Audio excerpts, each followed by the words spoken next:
ದೇಶದ ಕೋಟ್ಯಾಂತರ ರೈತರಿಗೆ ಬಂತು ಕೇಂದ್ರ ಸರ್ಕಾರದಿಂದ big update. PM Kisan Samman Nidhi Yojana ಫಲಾನುಭವಿಗಳಿಗೆ ಶಾಕ್ ಕೊಟ್ಟ ಕೇಂದ್ರ ಸರ್ಕಾರ. ಏನಿದು ಮಾಹಿತಿ, ವಿಡಿಯೋನ ಪೂರ್ತಿಯಾಗಿ ನೋಡಿ.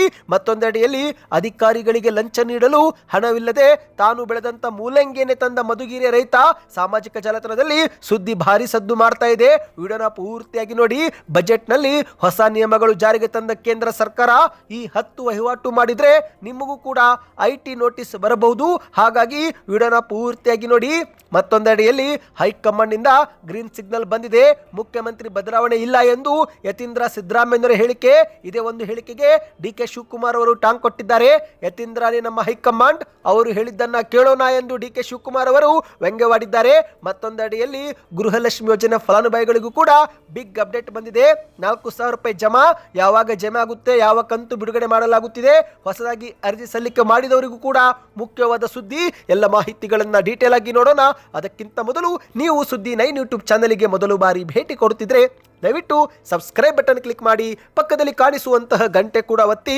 ಇದರಿಂದ ರಾಜ್ಯದ ಮುಖ್ಯವಾದ ಮಾಹಿತಿಗಳು ನಿಮಗೆ ಸಿಗುತ್ತವೆ. ವಿಡಿಯೋಗೆ ಲೈಕ್ ಮಾಡಿ ಮತ್ತು ವಿಡಿಯೋ ಪೂರ್ತಿಯಾಗಿ ನೋಡಿ. ಬನ್ನಿ ಸ್ನೇಹಿತರೆ, ಎಲ್ಲ ಮುಖ್ಯವಾದ ಮಾಹಿತಿಗಳನ್ನು ಡೀಟೇಲ್ ಆಗಿ ನೋಡೋಣ. ನೀವು ಕೂಡ ರೈತರಾಗಿದ್ದು ಪಿಎಂ ಕಿಸಾನ್ ಸಮ್ಮಾನ್ ನಿಧಿ ಯೋಜನೆ ಫಲಾನುಭವಿಗಳಾಗಿದ್ರೆ ನವೆಂಬರ್ ತಿಂಗಳಲ್ಲಿ 2,000 ರೂಪಾಯಿ ಜಮಾವಾಯ್ತಾ? ಕಮೆಂಟ್ ಮಾಡಿ. ಯಾಕಂದ್ರೆ ಕೇಂದ್ರ ಸರ್ಕಾರದಿಂದ ಒಂದು ಶಾಕಿಂಗ್ ಮಾಹಿತಿ ಹೊರಬಿದ್ದಿದೆ. ಹೌದು, 35,61,533 ಫಲಾನುಭವಿಗಳನ್ನು ಈ ಒಂದು ಯೋಜನೆಯಿಂದ ಹೊರಗಿಡಲಾಗಿದೆ. 4 ತಿಂಗಳ ಅವಧಿಯಲ್ಲಿ ಪಿಎಂ ಕಿಸಾನ್ ಸಮ್ಮಾನ್ ನಿಧಿ ಯೋಜನೆಯಿಂದ ತೆಗೆದು ಹಾಕಲ್ಪಟ್ಟ ರೈತರ ಸಂಖ್ಯೆ ಇದಾಗಿದೆ. ಹೌದು, ಕಳೆದ ವರ್ಷ ಅಂದ್ರೆ 2025 ಆಗಸ್ಟ್ ತಿಂಗಳಿನಿಂದ ನವೆಂಬರ್ 2025 ಅಂದ್ರೆ 4 ತಿಂಗಳಲ್ಲಿ ಕೇಂದ್ರ ಸರ್ಕಾರ 35 ಲಕ್ಷ ಫಲಾನುಭವಿಗಳನ್ನು ಈ ಒಂದು ಯೋಜನೆಯಿಂದ ತೆಗೆದು ಹಾಕಿದೆ. ಸ್ನೇಹಿತರೆ, ಸ್ವತಃ ಕೇಂದ್ರ ಸರ್ಕಾರವೇ ಅಧಿಕೃತವಾಗಿ ಅಂಕಿಅಂಶ ಬಿಡುಗಡೆ ಮಾಡಿದ್ದು. ಹಾಗಾಗಿ ಇದು ಸುಳ್ಳು ಸುದ್ದಿ ಎಂದು ನೀವು ಭಾವಿಸಬೇಕಾಗಿಲ್ಲ. ಯಾಕಂದ್ರೆ ಸ್ನೇಹಿತರೆ, ಪಿಎಂ ಕಿಸಾನ್ ಸಮ್ಮಾನ್ ವೆಬ್ಸೈಟ್ ನಲ್ಲೂ ಕೂಡ ಈ ಬಗ್ಗೆ ಮಾಹಿತಿ ರಿವೀಲ್ ಮಾಡಲಾಗಿದೆ. ಕೇಂದ್ರ ಸರ್ಕಾರ ಕೋಟ್ಯಾಂತರ ರೈತರಿಗೆ ಈ ಒಂದು ಹಣವನ್ನು ವರ್ಷಕ್ಕೆ ಜಮೆ ಮಾಡುತ್ತೆ. ವರ್ಷಕ್ಕೆ 6,000 ರೂಪಾಯಿ ಫಲಾನುಭವಿಗಳಿಗೆ ನೀಡುತ್ತೆ. ಆದರೆ ಇದೇ ಒಂದು ಯೋಜನೆ ಲಾಭ ಅನರ್ಹರು ಕೂಡ ಪಡೆದುಕೊಳ್ಳುತ್ತಿದ್ದು, ಹಾಗಾಗಿ ಸರ್ಕಾರ ಹಂತ ಹಂತವಾಗಿ ಫಲಾನುಭವಿಗಳನ್ನು ಈಗ ಪಟ್ಟಿಯಿಂದ ತೆಗೆದು ಹಾಕ್ತಾ ಇದೆ. ಈಗ ಬಂದಿರೋ ಮಾಹಿತಿ ಪ್ರಕಾರ 4 ತಿಂಗಳ ಅವಧಿಯಲ್ಲಿ 35 ಲಕ್ಷಕ್ಕೂ ಅಧಿಕ ಫಲಾನುಭವಿಗಳು ಈ ಒಂದು ಯೋಜನೆಯಿಂದ ಹೊರಬಂದಿದ್ದಾರೆ. ಅಂದ್ರೆ ಸ್ನೇಹಿತರೆ, ನಿಮ್ಮ ಬ್ಯಾಂಕ್ ಖಾತೆಗೂ ಕೂಡ ನವೆಂಬರ್ ತಿಂಗಳಲ್ಲಿ ಬಿಡುಗಡೆ ಆಗಿರುವ 21ನೇ ಕಂತಿನ 2,000 ರೂಪಾಯಿ ಜಮಾ ಆಗಿಲ್ಲವೆಂದ್ರೆ ಬಹುಶಃ ನಿಮ್ಮ ಹೆಸರು ಕೂಡ ತೆಗೆದು ಹಾಕಿರಬಹುದು. ಹಾಗಾಗಿ ಒಂದು ಬಾರಿ ನಿಮ್ಮ ಅರ್ಜಿಯ ಸ್ಥಿತಿಗತಿಯನ್ನ ನೀವು ಚೆಕ್ ಮಾಡಿಕೊಳ್ಳಿ. ಹೌದು, ಈಗ ಸರ್ಕಾರ 22ನೇ ಕಂತು ಕೂಡ ಬಿಡುಗಡೆ ಮಾಡಲು ಸಿದ್ಧತೆ ಮಾಡಿಕೊಂಡಿದೆ. ಕೇಂದ್ರದ ಬಜೆಟ್ ನಲ್ಲಿ ಪಿಎಂ ಕಿಸಾನ್ ಸಮ್ಮಾನ್ ನಿಧಿ ಯೋಜನೆಗೆ 64,000 ಕೋಟಿ ಹಣವನ್ನು ಮೀಸಲಿಡಲಾಗಿದ್ದು, ಇದೀಗ ಬಹುಶಃ 22ನೇ ಕಂತು ಫೆಬ್ರವರಿ ತಿಂಗಳ ಕೊನೆ ವಾರದಲ್ಲಿ ಜಮೆ ಆಗುವ ಸಾಧ್ಯತೆ ಇದೆ. ನಿಮ್ಮ ಬ್ಯಾಂಕ್ ಖಾತೆಗೆ ನವೆಂಬರ್ ತಿಂಗಳಲ್ಲಿ 2,000 ರೂಪಾಯಿ ಜಮಾ ಆಗಿದ್ರೆ ಫೆಬ್ರವರಿಯಲ್ಲೂ ಕೂಡ 2,000 ರೂಪಾಯಿ ಜಮೆ ಆಗುತ್ತೆ. ಒಂದೊಮ್ಮೆ ನವೆಂಬರ್ ತಿಂಗಳಲ್ಲಿನೇ 2,000 ರೂಪಾಯಿ ಬಂದಿಲ್ಲವೆಂದ್ರೆ ಆಗ ಸಾಮಾನ್ಯವಾಗಿ ಫೆಬ್ರವರಿ ಕಂತು ಕೂಡ ನಿಮಗೆ ಬರದೇ ಇರಬಹುದು ಸ್ನೇಹಿತರೆ. ಹಾಗಾಗಿ ನೀವೇನಾದ್ರೂ ಅರ್ಜಿ ಸಲ್ಲಿಕೆ ಮಾಡಿದ್ರೆ ಒಂದು ಬಾರಿ ನಿಮ್ಮ ಒಂದು ಅರ್ಜಿಯ ಸ್ಟೇಟಸ್ ಅನ್ನು ನೀವು ಆನ್ಲೈನ್ ಮುಖಾಂತರ ಚೆಕ್ ಮಾಡಿಕೊಳ್ಳಿ. ಮನೆಯಲ್ಲೂ ಕುಳಿತು ಕೂಡ ಚೆಕ್ ಮಾಡಬಹುದು ಸ್ನೇಹಿತರೆ. ಈ ಬಗ್ಗೆ ನಿಮಗೆ ಒಂದು ವಿಡಿಯೋ ಬೇಕೆಂದರೆ ಕಮೆಂಟ್ ನಲ್ಲಿ ಸ್ಟೇಟಸ್ ವಿಡಿಯೋ ಎಂದು ಕಮೆಂಟ್ ಮಾಡಿ, ಶೀಘ್ರ ವಿಡಿಯೋ ಮಾಡಿಕೊಂಡು ಬರುತ್ತೇವೆ. ಬನ್ನಿದೀಗ ಒಂದು 2ನೇ ಮಾಹಿತಿಗೆ ಹೋಗೋಣ. ಅಧಿಕಾರಿಗಳಿಗೆ ಲಂಚ ನೀಡಲು ಹಣವಿಲ್ಲದೆ ತಾನು ಬೆಳೆದಂತ ಮೂಲಂಗಿಯನ್ನ ರೈತ ತೆಗೆದುಕೊಂಡು ಬಂದು ಸಾಮಾಜಿಕ ಜಾಲತಾಣದಲ್ಲಿ ಭಾರಿ ಸುದ್ದಿಯಾಗಿದ್ದಾರೆ. ಹೌದು, ತಮ್ಮ ಜಮೀನಿಗೆ ರಸ್ತೆ ನಿರ್ಮಿಸಲು ಲಂಚ ಕೇಳಿದಂತ ಅಧಿಕಾರಿಗಳ ವಿರುದ್ಧ ರೈತರೊಬ್ಬರು ವಿನೂತನವಾಗಿ ಪ್ರತಿಭಟನೆ ಮಾಡಿದ್ದಾರೆ. ತಾವು ಬೆಳೆದಂತ ಮೂಲಂಗಿಯನ್ನೇ ತಂದು ಕಚೇರಿ ಎದುರು ನಿಂತು ರೈತ ಪ್ರಸನ್ನ ಕುಮಾರ್ ಅವರು ನನ್ನ ಬಳಿ ಹಣವಿಲ್ಲ, ಬೆಳೆದಂತ ಮೂಲಂಗಿಯನ್ನೇ ತೆಗೆದುಕೊಳ್ಳಿ ಎಂದು ಆಕ್ರೋಶ ವ್ಯಕ್ತಪಡಿಸಿದ್ದಾರೆ. ಹೌದು, ತುಮಕೂರು ಜಿಲ್ಲೆಯ ಮಧುಗಿರಿಯಲ್ಲಿ ಈ ಒಂದು ಘಟನೆ ಜರುಗಿದೆ. ತನ್ನ ಜಮೀನಿಗೆ ದಾರಿ ಮಾಡಿಕೊಡಲು ಸತಾಯಿಸಿದಂತ ಅಧಿಕಾರಿಗಳ ವಿರುದ್ಧ ರೈತರೊಬ್ಬರು ವಿನೂತನವಾಗಿ ಪ್ರತಿಭಟನೆ ಮಾಡಿದ್ದಾರೆ. ತಮ್ಮ ದ್ವಿಚಕ್ರ ವಾಹನದ ಹಿಂಬದಿ ಸೀಟ್ನಲ್ಲಿ ಮೂಲಂಗಿ ತರಕಾರಿಯನ್ನು ತೆಗೆದುಕೊಂಡು ಬಂದು ಕಚೇರಿಯ ಬಾಗಿಲದ ಎದುರು ಬೈಕ್ ಅನ್ನು ಅಡ್ಡಗಟ್ಟಿ ಕೈಯಲ್ಲಿ ಮೈಕ್ ಹಿಡಿದು ನನಗೆ ಲಂಚ ನೀಡಲು ಹಣವಿಲ್ಲ, ನನ್ನ ಮೂಲಂಗಿಯನ್ನು ತೆಗೆದುಕೊಳ್ಳಿ, ಬನ್ನಿ ಬನ್ನಿ ಎಂದು ಕೂಗಾಡಿದ್ದಾರೆ. ಹೌದು ಸ್ನೇಹಿತರೆ, ತಮ್ಮ ಜಮೀನಿಗೆ ರಸ್ತೆ ಇಲ್ಲದ ಕಾರಣ ರಸ್ತೆ ಮಾಡಿಕೊಡಲು 2 ವರ್ಷದ ಹಿಂದೆ ಇವರು ಅರ್ಜಿ ನೀಡಿ ಮನವಿ ಮಾಡಿದ್ರು. ಆದರೆ ಅಧಿಕಾರಿಗಳು ದಿನಕ್ಕೊಂದು ಕಾರಣ ಹೇಳಿ ಇವರನ್ನ ಸತಾಯಿಸಿದ್ದಾರೆ. ನಕ್ಷೆಯಲ್ಲಿ ತಮ್ಮ ಜಮೀನಿಗೆ ಹೋಗಲು ರಸ್ತೆ ಇದೆ, ಆದರೆ ರಸ್ತೆ ಒತ್ತುವರಿಯಾಗಿದೆ. ಆದ್ದರಿಂದ ಜಮೀನಿಗೆ ತೆರಳಲು ಹೊಸ ದಾರಿ ಮಾಡಿಕೊಡಿ ಅಥವಾ ಒತ್ತುವರಿ ರಸ್ತೆ ತೆರವು ಮಾಡುವಂತೆ ಇವರು ಮನವಿ ಮಾಡಿದ್ರು. ಆದರೆ ಇದುವರೆಗೆ ಇವರ ಒಂದು ಸೂಚನೆ ನೀಡಿದ್ರು ಯಾವುದೇ ಕೆಲಸವಾಗಿಲ್ಲ. ಅಷ್ಟೇ ಅಲ್ಲ ಸ್ನೇಹಿತರೆ, 2 ತಿಂಗಳ ಹಿಂದಷ್ಟೇ ಲೋಕಾಯುಕ್ತ ಅಧಿಕಾರಿಗಳು ಆಗಮಿಸಿ ಇವರಿಗೆ ಒಂದೇ ತಿಂಗಳಲ್ಲಿ ದಾರಿ ಮಾಡಿ ಕೊಡುವಂತೆಯೂ ಕೂಡ ಸ್ಥಳೀಯ ಅಧಿಕಾರಿಗಳಿಗೆ ಸೂಚನೆ ಕೊಟ್ಟಿದ್ರು. ಆದರೂ ಕೂಡ ಇದುವರೆಗೆ ಯಾವುದೇ ಕೆಲಸವಾಗಿಲ್ಲವಂತೆ. ದಿನಕ್ಕೊಂದು ಸ್ಥಳೀಯ ಅಧಿಕಾರಿಗಳು ಕತೆ ಹೇಳಿ ನೆಪ ಹೇಳಿ ಇವರಿಗೆ ದಿನಾಂಕವನ್ನ ಮುಂದೂಡುತ್ತಿದ್ದು, ಹಾಗಾಗಿ ಕೊನೆಗೆ ದಾರಿ ಕಾಣದೆ ತಾವು ಬೆಳೆದಂತ ಮೂಲಂಗಿಯನ್ನು ತೆಗೆದುಕೊಂಡು ಬಂದು ಆಕ್ರೋಶ ವ್ಯಕ್ತಪಡಿಸಿದ್ದಾರೆ. ಹೌದು, ಈ ಒಂದು ಹಿಂದೆ ರಸ್ತೆ ನಿರ್ಮಿಸಲು ಅಧಿಕಾರಿಗಳು ಹಿಂದೇಟು ಹಾಕಿದ್ದಕ್ಕೆ ಬೆಸತ್ತ ಇವರು ಲೋಕಾಯುಕ್ತ ಕೋರ್ಟ್ ಮೊರೆ ಹೋಗಿದ್ರು. ಆ ಸಮಯದಲ್ಲಿ ಕೋರ್ಟ್ ಅಧಿಕಾರಿಗಳನ್ನ ತರಾಟೆಗೆ ತೆಗೆದುಕೊಂಡು ಒಂದೇ ತಿಂಗಳಲ್ಲಿ ರಸ್ತೆ ನಿರ್ಮಿಸಿಕೊಡುವಂತೆ ಆದೇಶ ಹೊರಡಿಸಿತ್ತು. ಆದರೆ ಇದುವರೆಗೂ ಕೂಡ ಯಾವುದೇ ಕೆಲಸ ಶುರು ಆಗಿಲ್ಲ. ಕೊನೆಗೆ ಬೆಸತ್ತಂತ ಇವರು ಆಕ್ರೋಶ ವ್ಯಕ್ತಪಡಿಸಿದ್ದಾರೆ. ನನಗೆ ಯಾರಾದರೂ ಸಹಾಯ ಮಾಡಿ, ಇಲ್ಲದೆ ಹೋದರೆ ನಾನು ಇಲ್ಲೇ ಬಂದು ಒಂದೇ ವಾರದಲ್ಲಿ ಸಾಯುತ್ತೇನೆ ಎಂದು ಕೂಡ ಮಾಧ್ಯಮಗಳ ಮುಂದೆ ತಿಳಿಸಿದ್ದಾರೆ. ಸ್ನೇಹಿತರೆ, ಬನ್ನಿ ಇದೀಗ ಮತ್ತೊಂದು ಮಾಹಿತಿಗೆ ಹೋಗೋಣ.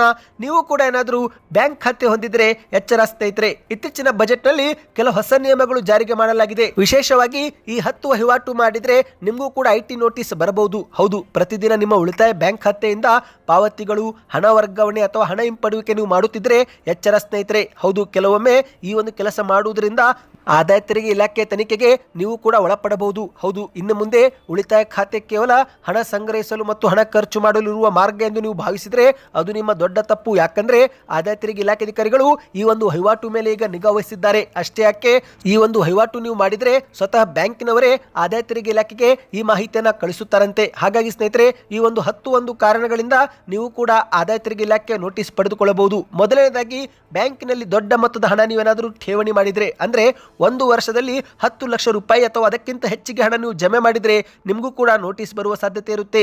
ಎರಡನೇದಾಗಿ, ಕ್ರೆಡಿಟ್ ಕಾರ್ಡ್ ಪಾವತಿ. ಹೌದು, ನಿಮ್ಮ ಹತ್ತಿರ ಕ್ರೆಡಿಟ್ ಕಾರ್ಡ್ ಇದ್ದು ತಿಂಗಳಿಗೆ 1 ಲಕ್ಷ ರೂಪಾಯಿ ಅಥವಾ ಅದಕ್ಕಿಂತ ಹೆಚ್ಚು ನಗದು ಪಾವತಿ ಮಾಡಿದ್ರೆ ಆಗಲೂ ಕೂಡ ನಿಮಗೆ ನೋಟಿಸ್ ಬರುವ ಸಾಧ್ಯತೆ ಇರುತ್ತೆ. ಮೂರನೇದಾಗಿ, ದೊಡ್ಡ ಮೊತ್ತದ ಹಣವನ್ನು ಹಿಂಪಡೆಯುವಿಕೆ. ಅಂದ್ರೆ ನಿಮ್ಮ ಒಂದು ಖಾತೆಗೆ ಪದೇ ಪದೇ ಬೇರೆಯವರಿಂದ ದೊಡ್ಡ ಮೊತ್ತದ ಹಣ ಜಮೆ ಆಗುತ್ತಿದ್ರೆ ಆ ಸಮಯದಲ್ಲೂ ಕೂಡ ನಿಮಗೆ ನೋಟಿಸ್ ಬರುತ್ತೆ. ನಾಲ್ಕನೇದಾಗಿ, 30 ಲಕ್ಷ ಅಥವಾ ಅದಕ್ಕಿಂತ ಹೆಚ್ಚಿನ ಮೌಲ್ಯದ ಆಸ್ತಿ ವ್ಯವಹಾರ ಮಾಡಿದ್ರು ಕೂಡ ನೋಟಿಸ್ ಬರುವ ಸಾಧ್ಯತೆ ಇದೆ.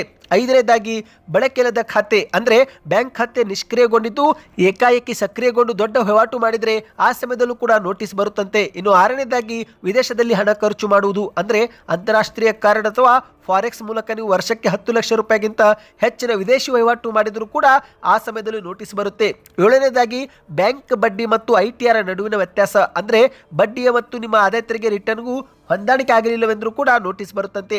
ಎಂಟನೇದಾಗಿ, ಉಳಿತಾಯ ಖಾತೆಯಲ್ಲಿ ಹೆಚ್ಚಿನ ಬಡ್ಡಿ ಸ್ವೀಕಾರ ಮಾಡುವುದು. ಅಂದ್ರೆ ಸ್ನೇಹಿತರೆ, ದೊಡ್ಡ ಮೊತ್ತದ ಹಣ ಬ್ಯಾಂಕ್ನಲ್ಲಿ ಇದ್ದಾಗ ಸಹಜವಾಗಿ ಬಡ್ಡಿಯೂ ಕೂಡ ಅಧಿಕ ಬರುತ್ತೆ. ಆ ಸಮಯದಲ್ಲೂ ಕೂಡ ಹೆಚ್ಚಿನ ಬಡ್ಡಿ ಯಾರ್ಯಾರು ಪಡೆದುಕೊಳ್ಳುತ್ತಿದ್ದಾರೋ ಅವರಿಗೂ ಕೂಡ ನೋಟಿಸ್ ಬರುತ್ತೆ. ಆ ಸಮಯದಲ್ಲಿ ಈ ಒಂದು ಹಣ ಇಲ್ಲಿಂದ ಬಂತು ಎಂಬ ಕುರಿತಂತೆ ನಿಮಗೆ ನೋಟಿಸ್ ಮತ್ತು ಪ್ರಶ್ನೆ ಕೇಳಲಾಗುತ್ತೆ. ಒಂಬತ್ತನೇದಾಗಿ, ಹೆಚ್ಚು ಬ್ಯಾಂಕ್ ಖಾತೆ ಹೊಂದಿರುವರು. ಹೌದು ಸ್ನೇಹಿತರೆ, ಹೆಚ್ಚು ಬ್ಯಾಂಕ್ ಖಾತೆ ಹೊಂದಿದರೆ ಸಮಸ್ಯೆ ಇಲ್ಲ. ಆದರೆ ಎಲ್ಲಾ ಬ್ಯಾಂಕ್ ಖಾತೆಗಳ ಬಡ್ಡಿಯನ್ನು ಸೇರಿಸಿ ನಿಮ್ಮ ITR ನಲ್ಲಿ ನೀವು ತೋರಿಸಲಿಲ್ಲವೆಂದರೂ ಕೂಡ ಒಂದು ನೋಟಿಸ್ ಬರುತ್ತಂತೆ. ಕೊನೆಯದಾಗಿ ಸ್ನೇಹಿತರೆ, ಇತರರಿಗೆ ಪಾವತಿ ಮಾಡಿ ನೀವು ಸಂಕಷ್ಟಕ್ಕೆ ಸಿಲುಕಬೇಡಿ. ಹೌದು, ಗೆಳೆಯರಿಗೆ, ಸಂಬಂಧಿಕರಿಗೆ ಹಣವನ್ನು ನೀವು ಪಾವತಿ ಮಾಡಿ ಆ ನಂತರ ನಗದು ರೂಪದಲ್ಲಿ ನೀವು ಅವರಿಂದ ಹಣ ಪಡೆದುಕೊಂಡ್ರೆ ಆ ಸಮಯದಲ್ಲೂ ಕೂಡ ಇದು ಟ್ರ್ಯಾಕ್ ಮಾಡಬಹುದು ಎಂದು ಹೇಳಲಾಗಿದೆ. ಬನ್ನಿ ಇದೀಗ ಮತ್ತೊಂದು ಮಾಹಿತಿಗೆ ಹೋಗೋಣ. ರಾಜ್ಯದಲ್ಲಿ ಈಗಲೂ ಕೂಡ ಮುಖ್ಯಮಂತ್ರಿ ಬದಲಾವಣೆ ಆಗುತ್ತೆ ಎಂಬ ಒಂದು ಸುದ್ದಿಗಳು ಭಾರಿ ಸದ್ದು ಮಾಡುತ್ತಿದ್ದು, ಇದೇ ಮಧ್ಯೆ ಸ್ನೇಹಿತರೆ, ಒಂದು ಕಡೆಯಲ್ಲಿ ಸಿದ್ದರಾಮಯ್ಯನವರು ಮತ್ತು DK ಶಿವಕುಮಾರ್ ಅವರು ಹೈಕಮಾಂಡ್ ತೀರ್ಮಾನವೇ ಅಂತಿಮ ತೀರ್ಮಾನ, ಅವರ ಮಾತನ್ನು ನಾವು ಪಾಲಿಸುತ್ತೇವೆ ಎಂದು ಹೇಳಿದ್ದಾರೆ. ಇಂತಹ ಸಮಯದಲ್ಲಿ ಸಿದ್ದರಾಮಯ್ಯನವರ ಪುತ್ರರಾಗಿರುವ ಯತೀಂದ್ರ ಅವರು ಒಂದು ಶಾಕಿಂಗ್ ಹೇಳಿಕೆ ಕೊಟ್ಟಿದ್ದಾರೆ. ಹೌದು, ಮೈಸೂರಲ್ಲಿ ಮಾಧ್ಯಮಗಳ ಮುಂದೆ ಯತೀಂದ್ರ ಅವರು ಮಾತನಾಡಿದ್ದು, ಸಿದ್ದರಾಮಯ್ಯನವರೇ 5 ವರ್ಷ ಕಾಲ ಮುಖ್ಯಮಂತ್ರಿಯಾಗಿ ಮುಂದುವರಿಯುತ್ತಾರೆ. ಹೈಕಮಾಂಡ್ ನೇರವಾಗಿ ಹೇಳದೇ ಇರಬಹುದು, ಆದರೆ ಸಿಗ್ನಲ್ ಕೊಟ್ಟಿದೆ. ಹಾಗಾಗಿ 5 ವರ್ಷ ಸಿದ್ದರಾಮಯ್ಯನವರೇ ಮುಖ್ಯಮಂತ್ರಿ ಆಗಿರುತ್ತಾರೆ ಎಂದು ಸ್ಫೋಟಕ ಹೇಳಿಕೆ ಕೊಟ್ಟಿದ್ದಾರೆ. ಮಾಧ್ಯಮಗಳಲ್ಲಿ ಮಾತ್ರ ಮುಖ್ಯಮಂತ್ರಿ ಬದಲಾವಣೆ ಆಗುತ್ತಾರೆ ಎಂಬ ಚರ್ಚೆ ನಡೆಯುತ್ತಿದೆ ಹೊರತು ನಮ್ಮಲ್ಲಿ ಯಾವುದೇ ಗೊಂದಲವಿಲ್ಲ. ಸದ್ಯಕ್ಕೆ ಸಿದ್ದರಾಮಯ್ಯವರನ್ನು ಕೆಳಗೆ ಇಳಿಸಿ ಎಂದು ಕೂಡ ಯಾರು ಕೇಳುತ್ತಿಲ್ಲ. ಹಾಗಾಗಿ 5 ವರ್ಷವೂ ಕೂಡ ಸಿದ್ದರಾಮಯ್ಯನವರೇ ಮುಖ್ಯಮಂತ್ರಿ ಆಗಿರುತ್ತಾರೆ ಎಂದು ಪ್ರತಿಕ್ರಿಯೆ ಕೊಟ್ಟಿದ್ದಾರೆ. ಇನ್ನು ಇದೊಂದು ಕಡೆ ಆದರೆ ಮತ್ತೊಂದು ಅಡಿಯಲ್ಲಿ ಈ ಒಂದು ಹೇಳಿಕೆಗೆ DK ಶಿವಕುಮಾರ್ ಅವರು ಟಾಂಗ್ ಕೊಟ್ಟಿದ್ದಾರೆ. ಯತೀಂದ್ರನೇ ನಮ್ಮ ಹೈಕಮಾಂಡ್, ಅವರು ಹೇಳಿದ್ದನ್ನ ಕೇಳೋಣ ಎಂದು DK ಶಿವಕುಮಾರ್ ಅವರು ವ್ಯಂಗ್ಯವಾಡಿದ್ದಾರೆ. ಹೌದು, ಮಾಧ್ಯಮಗಳ ಮುಂದೆ ಮಂಗಳೂರಿನ ವಿಮಾನ ನಿಲ್ದಾಣದಲ್ಲಿ ಮಾತನಾಡಿದಂತ DK ಶಿವಕುಮಾರ್ ಅವರು, ನೋಡ್ರಿ ಯತೀಂದ್ರ ಅವರೇ ನಮ್ಮ ಹೈಕಮಾಂಡ್, ಅವರು ಏನು ಹೇಳುತ್ತಾರೋ ಅದನ್ನು ನಾವು ಗೌರವದಿಂದ ಕೇಳೋಣ. ಯತೀಂದ್ರ ಹೈಕಮಾಂಡ್ ಅವರು ಹೇಳಿದ ಮೇಲೆ ಮುಗಿದೋಯ್ತು, ಇನ್ನೇನಿದೆ ಎಂದು DK ಶಿವಕುಮಾರ್ ಅವರು ಕೌಂಟರ್ ಕೊಟ್ಟಿದ್ದಾರೆ. ನಂತರ ಕೊನೆಯದಾಗಿ ಮಾತನಾಡುವ ವೇಳೆ, ಯಾರು ಏನೇ ಹೇಳಿದ್ರು ದೆಹಲಿಯವರು ಹೇಳಬೇಕು, ನಾನು ಯಾರ ಹೇಳಿಕೆಗೂ ಪ್ರತಿಕ್ರಿಯೆ ಕೊಡಲ್ಲ. ಹೈಕಮಾಂಡ್ ಅವರು ಏನು ಹೇಳ್ತಾರೋ ಅದಕ್ಕೆ ತಕ್ಕಂತೆ ನಡೆದುಕೊಳ್ಳುತ್ತೇವೆ ಎಂದು ಮತ್ತೊಮ್ಮೆ DK ಶಿವಕುಮಾರ್ ಅವರು ಸ್ಪಷ್ಟನೆ ನೀಡಿದ್ದಾರೆ. ಬನ್ನಿ ಸ್ನೇಹಿತರೆ, ಕೊನೆಯ ಮಾಹಿತಿಗೆ ಹೋಗೋಣ. ನೀವು ಕೂಡ ಗೃಹಲಕ್ಷ್ಮಿ ಯೋಜನೆ ಫಲಾನುಭವಿಗಳಾಗಿದ್ದರೆ ಒಂದು ಬಾರಿ ಬ್ಯಾಂಕ್ ಖಾತೆಯನ್ನು ಚೆಕ್ ಮಾಡಿಕೊಳ್ಳಿ. ಯಾಕಂದ್ರೆ ಮೆಸೇಜ್ ಬಂದಿರೋದಿಲ್ಲ, ಆದರೆ ಬ್ಯಾಂಕ್ ಖಾತೆಗೆ ಒಮ್ಮೊಮ್ಮೆ 2,000 ರೂಪಾಯಿ ಜಮವಾಗಿರುತ್ತೆ. ಹೌದು, ಬಾಕಿ ಕಂತು ಜಮೆ ಆಗುವುದು ಶುರುವಾಗಿದೆ ಸ್ನೇಹಿತರೆ. ಉತ್ತರ ಕರ್ನಾಟಕದ ಬಹುತೇಕ ಜಿಲ್ಲೆಯ ಫಲಾನುಭವಿಗಳಿಗೆ ಈಗಾಗಲೇ 24ನೇ ಕಂತು ಜಮಾ ಆಗಿತ್ತು. ಇದೀಗ 25 ಮತ್ತು 26ನೇ ಕಂತು ಕೂಡ ಜಮೆ ಆಗ್ತಾ ಇದೆ. ಈ ಬಗ್ಗೆ ಬೆಳಗಾವಿಯಲ್ಲಿ ಲಕ್ಷ್ಮೀ ಹೆಬ್ಬಾಳ್ಕರ್ ಅವರೇ ಮಾಹಿತಿ ಕೊಟ್ಟಿದ್ದಾರೆ. ಮತ್ತೆರಡು ಕಂತು ಬಿಡುಗಡೆ ಮಾಡಲಾಗಿದೆ ಎಂದು ಲಕ್ಷ್ಮೀ ಹೆಬ್ಬಾಳ್ಕರ್ ಅವರು ಬಿಗ್ ಅಪ್ಡೇಟ್ ಕೊಟ್ಟಿದ್ದಾರೆ. ಹಾಗಾಗಿ ಸ್ನೇಹಿತರೆ, ನಿಮ್ಮ ಬ್ಯಾಂಕ್ ಖಾತೆಗೆ ಹಣ ಜಮಾ ಆಗಿದೆಯಾ ಚೆಕ್ ಮಾಡಿಕೊಳ್ಳಿ. ಯಾಕಂದ್ರೆ ಲಕ್ಷ್ಮೀ ಹೆಬ್ಬಾಳ್ಕರ್ ಅವರ ಪ್ರಕಾರ ನೋಡುವುದಾದ್ರೆ 26ನೇ ಕಂತಿನವರೆಗೆ ಫಲಾನುಭವಿಗಳಿಗೆ ಹಣ ಹಾಕಿದ್ದೇವೆ. ಈ ಮೂಲಕ 52,000 ರೂಪಾಯಿವರೆಗೆ ಹಣ ನಾವು ಜಮೆ ಮಾಡಿದ್ದೇವೆ ಎಂದು ಬೆಳಗಾವಿಯಲ್ಲಿ ಮಾಹಿತಿ ಕೊಟ್ಟಿದ್ದಾರೆ. ಅಷ್ಟು ಮಾತ್ರವಲ್ಲ, ಇನ್ನೂ ಕೂಡ ಯಾರಾದರೂ ಅರ್ಜಿ ಸಲ್ಲಿಕೆ ಮಾಡಿಲ್ಲವೆಂದರೆ ಈಗಲೂ ಕೂಡ ಅರ್ಜಿ ಸಲ್ಲಿಕೆ ಮಾಡಬಹುದು. ಇದು ನಿರಂತರ ಪ್ರಕ್ರಿಯೆಯಾಗಿದೆ. ಯಾವುದೇ ಕೊನೆಯ ದಿನಾಂಕ ಇರೋದಿಲ್ಲ. ಯಾವ ತಿಂಗಳಿನಿಂದ ಅರ್ಜಿ ಸಲ್ಲಿಕೆ ಮಾಡಿ ಅದು ಅಪ್ರೂವ್ ಆಗುತ್ತೋ ಅದೇ ತಿಂಗಳಿನಿಂದ ಬ್ಯಾಂಕ್ ಖಾತೆಗೆ 2,000 ರೂಪಾಯಿ ಜಮೆ ಆಗುತ್ತೆ. ಆದರೆ ಹಿಂದಿನ ಬಾಕಿ ಕಂತುಗಳು ಜಮೆ ಆಗುವುದಿಲ್ಲ. ಯಾವ ತಿಂಗಳಿನಿಂದ ಅರ್ಜಿ ಸಲ್ಲಿಕೆ ಆಗುತ್ತೋ ಅದೇ ತಿಂಗಳಿನಿಂದ ಜಮೆ ಆಗುತ್ತೆ ಎಂದು ಮಾಹಿತಿಯನ್ನು ಕೊಟ್ಟಿದ್ದಾರೆ. ಹಾಗಾಗಿ ಸ್ನೇಹಿತರೆ, ಸಾಕಷ್ಟು ಫಲಾನುಭವಿಗಳಿಗೆ ಈಗ ಬಾಕಿ ಕಂತು ಜಮೆ ಆಗುತ್ತಿರುವುದು ನಮಗೂ ಕೂಡ ಕಮೆಂಟ್ ಮಾಡ್ತಿದ್ದಾರೆ. ಹಾಗಾಗಿ ನೀವು ಕೂಡ ಕಮೆಂಟ್ ಮಾಡಿ, ಎಷ್ಟು ಹಣ ಜಮಾ ಆಯಿತು, ಯಾವ ತಿಂಗಳಲ್ಲಿ ಕೊನೆ ಕಂತು ಜಮಾ ಆಗಿತ್ತು ಅದು ಕೂಡ ಕಮೆಂಟ್ ಮಾಡಿ. ಮಾಹಿತಿ ಇಷ್ಟವಾಗಿದ್ದರೆ ವಿಡಿಯೋಗೆ ಲೈಕ್ ಮಾಡ್ತಾ ಚಾನಲ್ಗೆ ಸಬ್ಸ್ಕ್ರೈಬ್ ಆಗಿ.